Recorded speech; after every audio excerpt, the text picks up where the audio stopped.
Hello friends, welcome to TrendTech Guide. Today I'll show you how to turn off location on Windows 10. So if you are new to our channel, don't forget to subscribe. So let's start. First of all, you can see I am here in my Windows 10.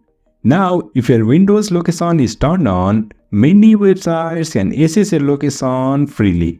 Now to turn off this, first of all go to Start and over here search for Location. And on the top you'll find this Location Privacy setting. Click on this and now over here you'll find this location. Now over here you can see location for this device is on. That means location of my device is turned on. Now to turn off this location, first of all click on this change. And now over here you can see location access for this device. It is turned on. To turn off, just click on this blue icon and now you can see the location is turned off. So in this way we can turn off location on Windows 10. So have you turned this off? Let me know in the comment below. So in this way we can turn off location on Windows 10.